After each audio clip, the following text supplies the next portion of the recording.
prática do aborto. Por exemplo, quando a vida da gestante estiver em risco, quando o feto for anencéfalo e por aí vai. Então, falando de jurisprudência, é uma coletânea de julgados ou de precedentes no mesmo sentido. E aí, grafei em vermelho, jurisprudência, o entendimento resultante de um conjunto de decisões judiciais em determinado sentido. Decisões reiteradas, com uniformidade que podem ser invocadas para orientar o julgador em casos similares. Resumo: toda vez que nós vamos trabalhar o direito, toda vez que vocês forem trabalhar a contabilidade, vocês muitas vezes poderão se servir de jurisprudência para orientar o cliente de vocês. Para dizer, olha, se você não tomar tal providência, você pode ser punido de tal forma. E o judiciário, o juiz local, o TJ da Bahia, o STJ, tem um entendimento de que isso deve ser agravado, ou deve ser minorado, ou então que tal tributo deve ser visto de tal forma. O fato é, a jurisprudência é importantíssima. Eu diria para vocês que o conhecimento da lei e da jurisprudência é essencial, não só para o jurista, mas também para o contador. Porque muitas vezes o trabalho de vocês vai ser conhecer não só a lei, mas como o judiciário aplica esta lei. E aí cai a importância da jurisprudência. Falei para vocês que a jurisprudência, esse conjunto resultante de decisões judiciais em um determinado sentido, pode gerar uma súmula. O que é uma súmula? Um enunciado, um resumo que orienta futuras decisões. Basicamente, os tribunais criam um verbete, uma frase, consolidando aquele posicionamento, dizendo de maneira resumida que a aplicação da lei para aquele tribunal é em tal sentido. Sempre lembrando, a súmula ela orienta decisões, mas ela não vincula. Os juízes de primeira e de segunda instância podem continuar decidindo conforme sua convicção, inclusive contra a súmula. Agora, a situação fica mais complexa quando ela é elevada à súmula vinculante. E aí sim ela começa a ter uma relevância muito maior. O STF pode, por meio de 2/3 de seus membros ou por conta própria, editar uma súmula vinculante sobre determinado assunto. Lembra vocês, o que é uma súmula? Aquele enunciado resumido que orienta futuras decisões judiciais.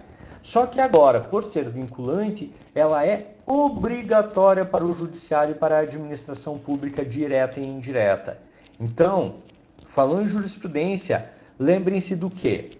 Precedente é fruto de um julgamento isolado. Um precedente pode ser inclusive contra a jurisprudência. Um precedente pode abrir caminho para uma revisão de uma jurisprudência. Agora, o precedente, ele não é ainda jurisprudência. Jurisprudência vai ser quando nós tivermos uma série de decisões sobre aquele mesmo assunto em uma mesma direção. Essa jurisprudência poderá gerar uma súmula, que é uma orientação à comunidade, à sociedade, aos advogados, enfim, a todos que trabalham na área, juízes na hora de julgar. E, finalmente, nós temos a súmula vinculante, que essa sim vincula tanto o judiciário quanto a administração pública. Dando sequência à análise das fontes, nós temos ainda a analogia. O que é a analogia? É nós pegarmos uma situação e compararmos a outra parecida. Então, via de regra, o juiz vai simplesmente aplicar a lei. Ele vai analisar o caso concreto, vai pegar a lei correspondente e vai casar, e vai aplicar, e vai correlacionar. Então, o trabalho do juiz é o quê? É conhecer o direito e aplicar ao caso concreto. Resumindo aqui, via de regra, o juiz aplica a lei, adequa fato concreto ao dispositivo legal. Trouxe aqui alguns exemplos para nós discutirmos. Imaginem vocês que um casal queira se divorciar. Tem problema quanto a isso? Não. Basicamente é direito de qualquer uma das partes entrar com pedido de divórcio. Ninguém é obrigado a ficar casado com ninguém. Casou porque quis e se divorcia também porque quer. Entrou com o pedido de divórcio. Caberá ao juiz simplesmente o quê? Analisar o caso concreto, verificar os direitos, verificar as situações, se tem a pensão alimentícia, se tem bens a partilhar, se tem, enfim, alguma outra implicação, se tem filhos menores, guarda e tal. Mas o divórcio é direito. Então, quer dizer, o juiz pega o artigo correspondente e declara o divórcio fundamentado naquele dispositivo legal. Mesma situação, eu coloquei aqui questões controvertidas em testamento, porque lembrei do testamento deixado por um apresentador de televisão e que está gerando um embate complexo no judiciário. O que o juiz vai fazer?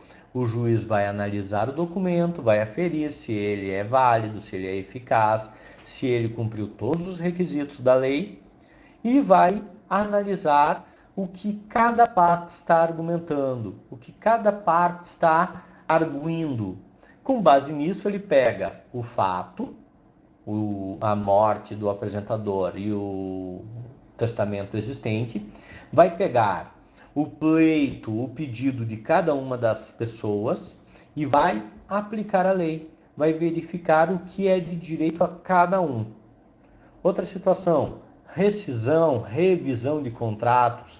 Pessoal, o juiz pega o direito e aplica ao caso concreto. Em regra, isso não tem muito mistério. Agora, e quando a lei não trata do assunto? Nós temos essa situação aqui, não com tanta frequência, mas eventualmente acontece. Quando a lei silencia sobre uma determinada situação. Nós tínhamos até um tempo atrás a questão da adoção por casais homoafetivos, nós temos a questão da barriga de aluguel, nós tínhamos a questão do aborto, nós tínhamos a questão da religiosidade. E aí? Basicamente, o juiz não pode receber um pedido e simplesmente receber um processo, receber uma ação e simplesmente falar, olha, o direito não trata do assunto e eu, portanto, não vou me posicionar. O juiz não tem espaço para tanto. Se chega um problema até a mesa do juiz, ele é obrigado a dar uma solução. E se a lei não tratar, a lei de introdução ao direito brasileiro deu para ele o quê? Costumes, analogia e princípios gerais do direito como instrumentos também para encontrar uma solução. Então nem tudo está na lei. Pronto. E aí, o juiz pode se eximir de julgar porque não está na lei? Não. Ele vai se valer da analogia, ele vai se valer dos costumes, ele vai se valer do princípio geral, mas ele tem que dar uma resposta. Então, quando eu digo para vocês que a lei foi omissa, a lei não tratou do assunto e o caso concreto ainda assim chegou até a mesa do juiz, ele poderá correlacionar com outra situação similar, parecida e, portanto, decidir com base na analogia. O que é analogia?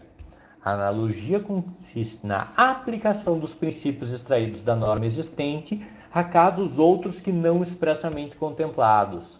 A Maria Helena Diniz entende que a analogia consiste em aplicar a um caso não previsto de modo direto ou específico por uma norma jurídica, uma norma prevista para uma hipótese distinta, mas semelhante ao caso não contemplado, fundado na identidade do motivo da norma e não da identidade do fato. Resumindo para vocês, eu peguei aqui o caso Eu falei para vocês que um tempo atrás nós tínhamos a questão da adoção por casais homoafetivos. Pessoal, tinha dispositivo legal nesse sentido permitindo? Não. O que acontecia? Se aplicava por analogia os dispositivos correspondentes à adoção. Então não tinha dificuldade. O juiz, ele podia ser levado por questões de costume, por questões de moral, por questões por questões ambientais, até ter uma opinião diversa, mas ele tinha um norte a seguir, ele tinha uma forma de buscar em outros dispositivos legais mecanismos para justificar, como eu de fato entendo que é cabível, sempre foi, a adoção por casais que cumpram os requisitos que assegurem o melhor para a criança, o melhor interesse da criança. Pouco importa a opção sexual deles, dos adotantes. Ainda dentro da analogia, olha o que diz o STJ. O silêncio da legislação especial não importa em que seja necessariamente interpretado como tenha ela propositadamente querido dizer que esse direito seja intransmissível. Pode ali ser decidida aplicando-se a analogia, desde que haja lacuna na legislação. Então, quer dizer, para o juiz poder aplicar a analogia, a lei não deve tratar daquele assunto. A analogia é semelhança e similitude, não implicando identidade, pois é semelhança que admite diferenças. Então o caso não precisa ser exatamente idêntico. Se idêntico fosse, seria abordado pela mesma lei, seria protegido, tutelado pela mesma lei. Então quando eu falo em analogia, é semelhança, é parecido, é similar, não tem que ser idêntico. É uma semelhança que admite diferenças. Por isso que uma regra destinada a certos fatos aplica-se também a outros não iguais, mas que apresentam pontos comuns e justificam a mesma solução. Pessoal, então nós estamos aqui em 90% das fontes. Eu vou fazer um vídeo separado, curtinho, sobre princípios gerais do direito, para nós como aula retroativa ao último sábado. Muito obrigado pela atenção e próxima aula nossa já sobre, uma aula que eu vou apresentar para vocês na sequência sobre princípios gerais retroativa e olhando para frente a próxima aula já focada em distinção entre direito público e privado. Foi um grande prazer e nos encontramos no AVF para discutirmos e tirarmos as dúvidas sobre fontes do direito, já como um apanhado geral. Muito obrigado, pessoal. Tenham um bom dia.